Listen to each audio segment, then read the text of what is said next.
అనుశోధనలు రాగా సియోను మార్గములో అనుశోధనలు రాగా పాపాన్ని జయించుటకు విశ్వాసమనే చెదురు పాపాన్ని జయించుటకు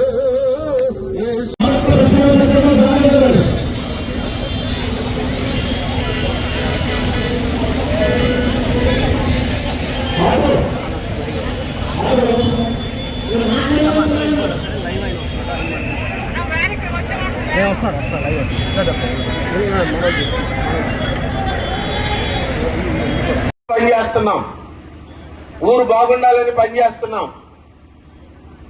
మిత్రులారా, ఇలా కాంట్రవర్సీకి వెళ్ళడం కన్నా తణుకుపట్నం చాలా మంచూరు. తణుకుపట్నం చాలా మంచూరు. ఎవరైనా రావచ్చు, ఎవరైనా సెటిల్ అవ్వచ్చు, ఎవరైనా ఇల్లు కొనుక్కోవచ్చు. అందరూ హ్యాపీగా ఉండాలనే పట్టణం ఈ పట్టణం.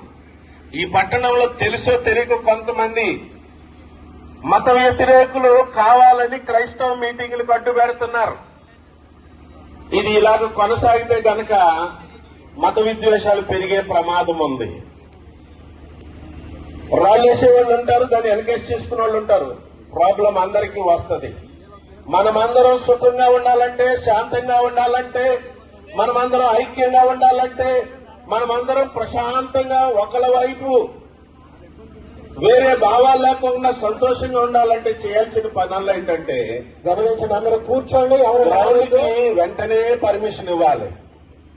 డేట్లు మార్చుకోవడానికి మేము సిద్ధంగా ఉన్నాం, నష్టపోవడానికి మేము సిద్ధంగా ఉన్నాం, మళ్ళా ఆల్టర్నేట్ చేసుకోవడానికి మేము సిద్ధంగా ఉన్నాం.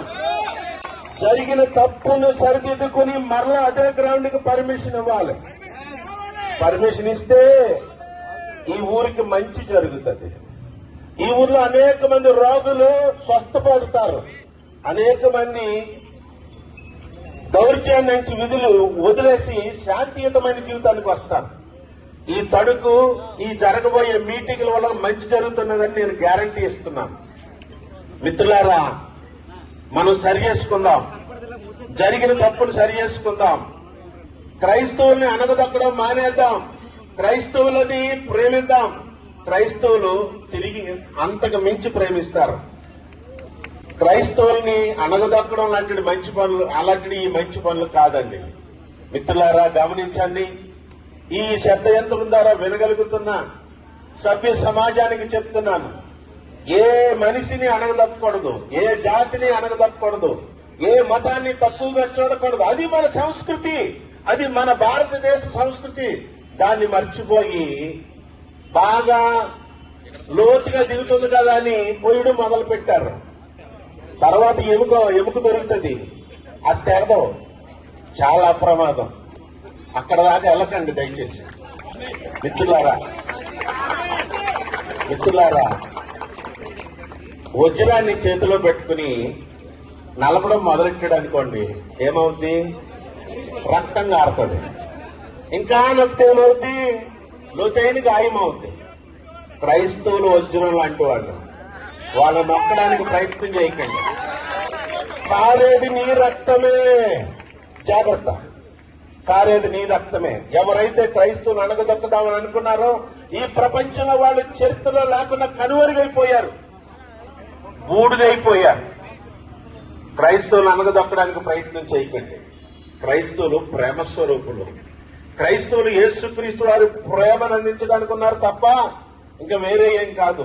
ఈ ప్రపంచంలో తణుకుపట్నంలో బెస్ట్ సర్వీసెస్, మనిషి బతకడానికి కావలసిన, మనిషి సంతోషంగా ఉండడానికి కావలసిన, మనిషికి సంబంధించిన మీకు పనులేమైనా పని చేయట్లేదా? మీ ఇంటికి వచ్చి సర్వీస్ అందించింది ఎవడు? క్రైస్తవుడు కాదా? మిత్రులారా, క్రైస్తవుని చిన్న చూపు చూడకండి. ఈ ఊరికి అరిష్టం, ఈ ఊరికి అరిష్టం. క్రైస్తవుల్ని చిన్న చూపు చూస్తే ఊరికి అరిష్టం, నాశనం అయిపోతాయి. మేము ఈశాన్య మూలన్నాం, జాగ్రత్త. ఈశాన్య మూలన్నాం. ఈశాన్య మూలకి ఏడు ఉండకూడదు, కూల్ ఉండాలి, కూల్ ఉండాలి. ఈశాన్య మూల చల్లగా ఉండాలి. మమ్మల్ని చల్లగా చూసుకోండి. మేము మీకు